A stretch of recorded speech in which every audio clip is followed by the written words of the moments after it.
Kalau iman itu nyata terlihat mata, wujud.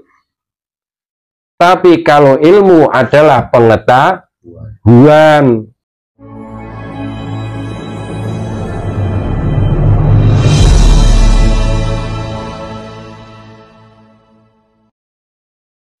Ya. Nek sing banyak apa ya bahasanya itu aliran atau kelompok. Nah Indonesia khususnya kan ahli sunnah wal jamaah, ya kan? Terus ono liyane apa misalnya Muhammad dia ono liyane, kira-kira sing bener sing di Nabi ahli sunnah wal jamaah. Ini ayo. Nah, menurut Nabi nggih berusaha ahli sunnah wal jamaah. Nah sekarang ahli sunnah wal jamaah itu menurut kalian artinya apa? Kok sampai mengatakan yang benar dan menurut Nabi itu ahli sunnah wal jamaah ini artinya apa? Nek ahli sunnah niku nurut sunah-sunai Nabi. Nek wal jamaah niku artinya kan bareng, berarti bareng-bareng nurut perilakunya Kanjeng Nabi. Nah yo liyane menurut kamu apa ahli sunnah wal jamaah itu apa? Jangan sampai sebagai orang mengatakan diri aswaja ya toh ahli sunnah wal jamaah, aliran Nahdlatul Ulama ahli sunnah wal jamaah ini, sampai ahli sunnah wal jamaah itu sendiri orang ngerti artine. Ayo mas, maksudnya apa artinya menurut sampean apa? Ayo pegang wi sepengetahuanmu saja ya, sampean sih. Sampean sih takon sih. Ayo nyoi. Nggak apa-apa, sepengetahuanmu, jangan takut salah.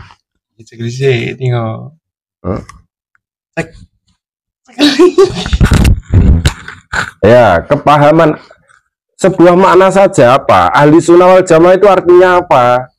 Sampai banyak dibanggakan orang, jangan sampai tidak memahami, nanti menganggap yang lainnya juga tidak pas, menganggap lainnya salah, kan gitu. Maka harus paham artinya, maksud dan tujuannya apa. Kenapa kalau bukan ahli sunnah wal jamaah kok disuruh dihindari atau jangan dan lain-lain. Bahkan semuanya mengaku sebagai ahli sunnah wal jamaah. Perbedaannya apa? Artinya apa dulu? Nah, ini hal mendasar tentang kepahaman sebuah makna.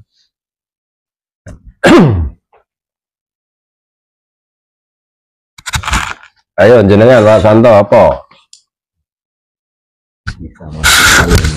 Iya diucap coba nek sama kepiye?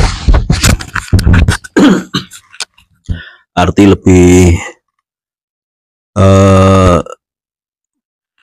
spesifiknya derek dawuh Kanjeng Nabi. Ahli sunnah wal jamaah. Derek dawuh Kanjeng Nabi. Nek liyane ahli sunnah wal jamaah, liyane aswaja ya. Aswaja itu seolah-olah dikungkung oleh sebuah organisasi yang namanya NU saja, ya kan? Seolah-olah hanya NU yang ahli sunnah wal jamaah, ya enggak? Berarti selain NU tidak ahli sunnah wal jamaah nanti dianggap, ya? Nanti kalian anggap selain NU tidak ahli sunnah wal jamaah, kan di luar NU masih banyak, ya kan? Nanti anggapan ahli sunnah wal jamaah hanya ada di NU. Yo lagi ndak apa-apa Tur. Nggih mboten kados niku mungkin. Nek Muhammadiyah kan artinya kan meniru, nggih sami meniru Kanjeng Nabi. Dadine nek ahli sunnah wal jamaah nggih Muhammadiyah niku sama ya berarti ya. NU Muhammadiyah sama ya. Nek NU kan Nahdlatul Ulama, nurut ulama. Berarti kan enten ulama sing dienut. Kedai nek mboten enten ulama nek namung ngaku-ngaku nggih dereng Nahdlatul Ulama. Nahdlatul Ulama NU artinya mengikuti ulama, harusnya ada ulama yang diikuti, ya kan? Ini hanya sebuah makna saja loh. Banyak orang NU, orang Aswaja yang mengaku Aswaja tidak paham arti ahli sunnah wal jamaah. Masih banyak menurut ahli Quran dan hadis, ya. Yang penting Quran dan hadis. Ada yang mengatakan yang pokok adalah Quran dan hadis. Apa yang dilakukan Nabi, apa yang tidak dilakukan Nabi, hindari ya. Padahal makna dari ahli sunnah terbagi, ahli sunnah wal jamaah. Ahli sunnah ini adalah pengamal Quran dan hadis. Ini disebut ahli sunnah karena Quran ini dijabarkan oleh Nabi, Al-Quran dijabarkan oleh Nabi, dan contoh yang diberikan Nabi yang mana tidak ada dalam Quran, ini baru namanya sunnahnya. Makanya yang disebut ahli sunnah itu adalah orang yang menggunakan Quran dan hadis Nabi, ini ahli sunnah.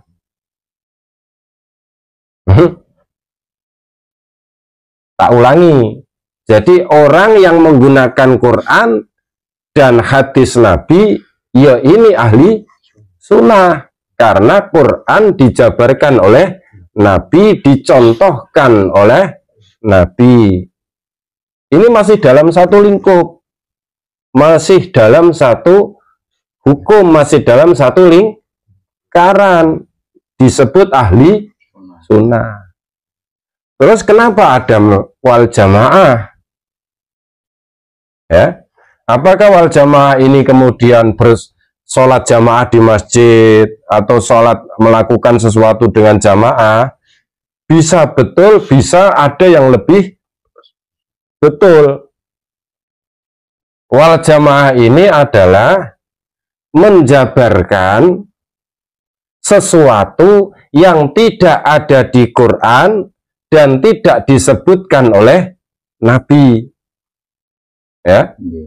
Jadi kalau ahli sunnah wal jamaah itu adalah melakukan Quran dan sunnah Nabi, karena Quran dibawa dan dicontohkan, dijabarkan oleh Nabi.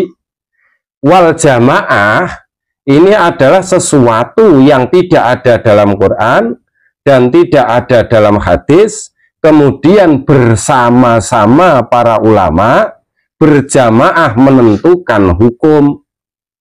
Ini yang mungkin disebut dengan istilah ijma' ulama. Jadi berjamaahnya ini adalah untuk menentukan hukum yang tidak ada di dalam Quran dan di dalam hadis. Maka disebut ahli sunnah wal jamaah. Ada kalimat penyambungnya, dan berjamaah ini adalah menentukan, tidak ditentukan sendiri hukumnya. Ya. Hukumnya tidak ditentukan sendiri, tapi ditentukan secara ijma, secara musyawarah, secara bersama para ahli ilmu. Contoh, menggunakan kunut atau tidak kunut, ya, atau menggunakan sesuatu hukum fikih lain yang tidak ada di Quran dan tidak ada di hadis. Menentukan sebuah hukum yang bersifat fikih, banyak contohnya, maka disebut berjamaah. Bukan sesuatu yang tidak ada di Quran dan di hadis kemudian ditentukan sendiri hukumnya. Wah ini bid'ah, wah ini sesat. Bukan. Jadi orang yang melakukan ahli sunnah berarti dia sudah melakukan Quran dan hadis. Bagus enggak? Bagus, makanya setiap orang bisa mengaku ahli sunnah. Tapi wal jamaah untuk menentukan sebuah hukum yang tidak ada di Quran dan di hadis, ini dilakukan enggak? Wal jamaah berarti kan berjamaah dari semua kalangan, baik yang satu paham ataupun yang tidak satu paham, baik yang satu pandangan atau yang tidak satu pandangan, baik yang sekelompok atau di luar kelompok. Ini semua berani berkumpul untuk bermusyawarah menentukan hukum. Contoh, zaman Nabi tidak ada sepeda motor, ya. Terus zaman sekarang kok ada sepeda motor. Jadi siapapun yang naik sepeda motor, kalau dia ahli sunnah wal jamaah saja, bid'ah itu. Itu dihukumi bid'ah nanti. Ya, datang ke masjid pakai sepeda motor misalnya kan, bid'ah karena tidak dilakukan di Quran, tidak ada perintah di Quran dan tidak ada yang dicontohkan oleh Nabi. Karena ahli sunnah mandek, ya, berarti pegangan ahli sunnah itu hanya Quran dan hadis. Tapi hukum fikih selalu berkembang. Ya, contoh lagi apa, misalnya Al-Quran, ya, Al-Quran itu di zaman Nabi tidak ada, ya, tidak tertulis, tidak terkitabkan, ya.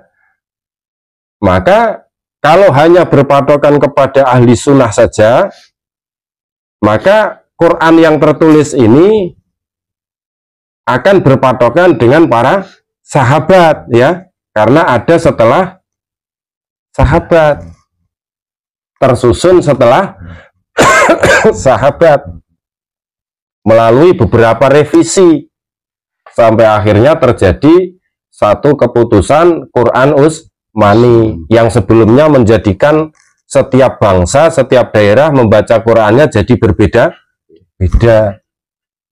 Nah, ini termasuk wal jamaah sebetulnya. Sahabat sudah menggunakan kalimat wal jamaah, bermusyawarah bersama bagaimana untuk melestarikan, menjaga Quran mudah terbaca oleh umat zaman seterusnya.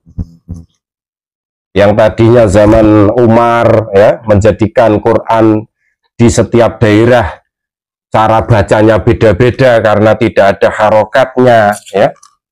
Kemudian ditarik lagi di zaman Utsman, dilebur semuanya, dibakar semuanya, diciptakan satu kesepakatan lagi untuk mempermudah agar semua bacaannya sama.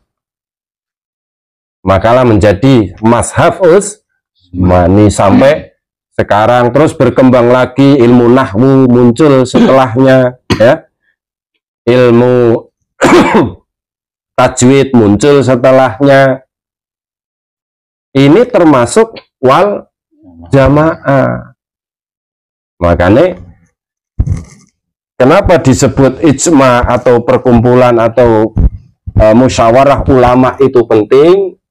Karena untuk menentukan hukum setelah zaman Nabi, di mana hukum fikih ini akan selalu berkembang. Contoh, dulu nggak ada HP, ya. Tahun 90-an tidak ada HP, ya. Terus hukum HP bagaimana? Maka ini diperlukan yang namanya wal jamaah. Beberapa kalangan dari semua kepahaman berani berkumpul, tidak saling menang-menangan, berani berkumpul, bermusyawarah satu majelis untuk menentukan sebuah hukum. Jangan orang NU gelem musyawarah hanya dengan orang NU, orang Muhammadiyah mau bermusyawarah hanya dengan orang Muhammadiyah, demikian pula dengan yang lain. Itu sebaiknya jangan. Makanya kita sebagai lapisan orang bawah harus siap bermusyawarah, bertemu dengan semua kalangan. Karena mendengar itu lebih baik daripada didengarkan, ya. Mencontoh itu lebih baik daripada menjadi contoh. Menjadi makmum itu lebih ringan daripada menjadi imam. Dipimpin itu lebih enak daripada memimpin. Inilah yang disebut sebetulnya adalah ahli sunnah wal jamaah, melaksanakan Quran dan hadis sekaligus berani berjamaah, bermusyawarah untuk menentukan hukum. Tentunya bukan kita orang awam yang menentukan hukum, ya. Tapi orang-orang yang sudah menguasai keilmuan dalam agama Islam, para ulama yang berkumpul, para ulama yang berjamaah, para ulama yang bermusyawarah untuk menentukan hukum. Nah, kalau kita tinggal mengikuti apa yang dikatakan menjadi keputusan sebuah hukum dari musyawarahnya para ulama. Makanya kan dulu ada sampai 4 madhab ya, Imam Syafi'i, Imam Hambali, Imam Hanafi, Imam Maliki ya. Karena mereka semuanya selalu berjamaah untuk menentukan hukum, tidak saling bertentangan. Jadi sebetulnya bid'ah itu tidak ada dalam hukum. Hukum itu adanya cuman halal, haram, makruh, apalagi? Nah, halal, haram, makruh, apalagi? Mubah saja sudah ujma, ya, sudah wal jamaah. Yang pasti hukum ya halal sama haram sama makruh. Kalau hukumnya bid'ah, no, ada nggak? Nggak ada. Maka bid'ah itu nggak ada hukumnya, bukan hukum bid'ah itu.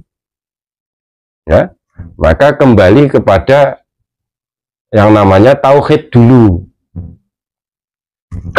Apa itu tauhid? Iman kepada Allah. Orang yang beriman kepada Allah, tahu imannya, melihat yang diimaninya, bukan sekedar keyakinan. Kalau keyakinan bentrok lagi nanti ya. Ayo sekarang pertanyaan apa? Ini syariat iki. Kalau ngaji tentang kepahaman syariat, ora kepahaman rohaniyah terus ya. Waalaikumsalam warahmatullahi. Saya musola tadarus.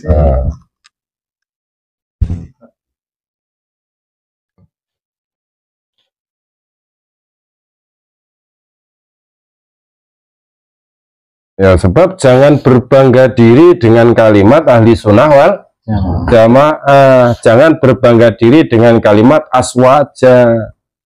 Aswaja itu apa? Ahli sunnah wal jamaah itu. Tapi tidak paham apa itu ahli sunnah wal. Ahli sunnah wal jamaah bukan milik NU.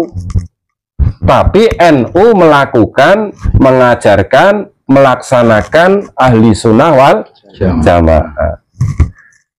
Ahli sunnah wal jamaah bukan milik Muhammadiyah, tapi Muhammadiyah menjalankan ahli sunnah wal jamaah ya. Karena itu tadi yang disebut dengan ahli sunnah ya orang yang melakukan menjalankan Al-Quran dan sunnah Nabi, titik. Itu disebut ahli sunnah. Sholat ya disebutkan di Quran, dicontohkan Nabi. Puasa disebutkan Quran, dicontohkan Nabi. Zakat disebutkan Quran, dicontohkan Nabi. Ahli sunnah namanya.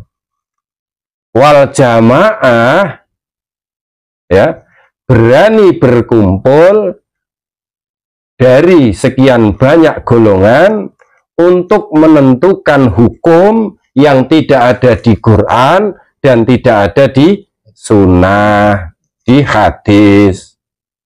Maka disebut wal jamaah. Jadi wal jamaahnya ini bukan sekedar sholat berjamaah, bukan sekedar ngaji berjamaah, bukan. Tapi harus ada ulama yang berkumpul untuk menentukan hukum yang tidak tersebut di dalam Quran dan hadis, mengingat hukum fikih akan selalu berkembang. Inilah sesungguhnya yang disebut ahli sunnah wal jamaah. Jadi semuanya selamat nanti, enak. Semua golongan pun akan selamat, tidak akan jadi golongan lagi. Ya, enak kan? Terus tak ulangi lagi, hukum bid'ah itu tidak ada.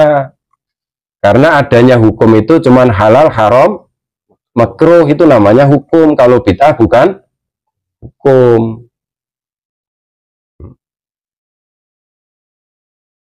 Nah, kalau mau mengerucutkan sesungguhnya bid'ah itu apa sih? Ya, sesungguhnya lebih mudah kita mengerucutkan, mengenali apa itu bid'ah ketika merubah atau menambah sesuatu yang sudah dihukumi wajib sama Quran dan hadis, baru ditambah. Nah, itu namanya bid'ah. Kadang ada yang namanya bid'ah kan sudah dolalah.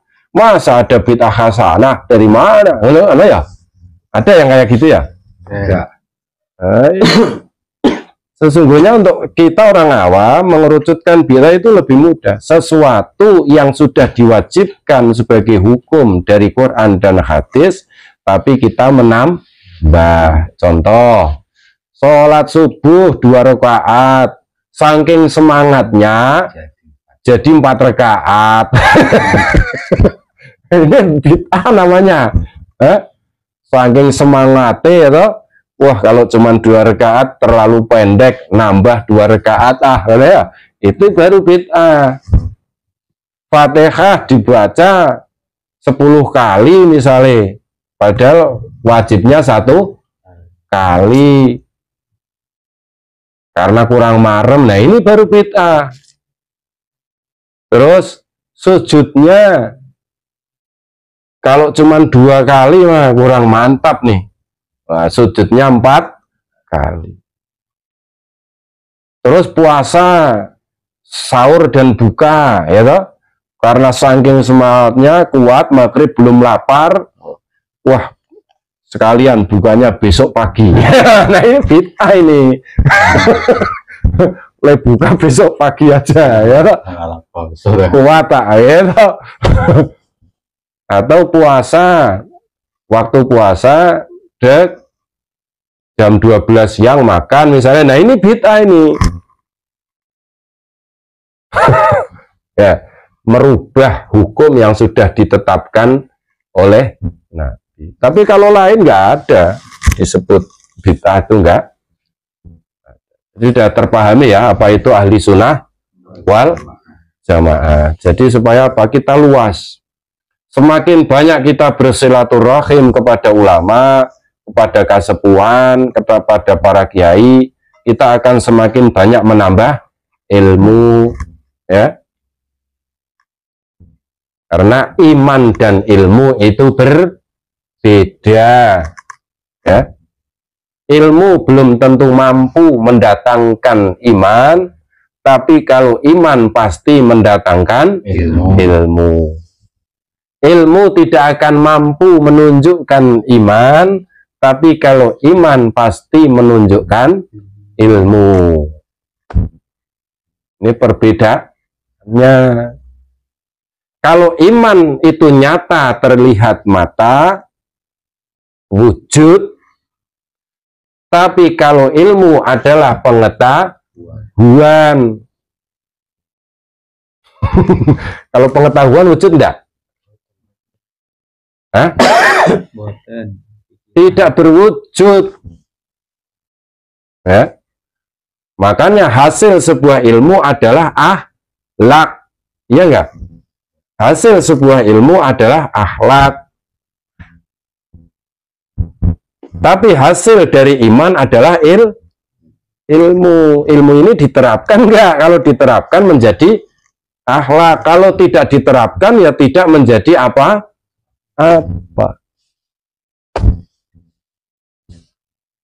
Ya, cukup toh?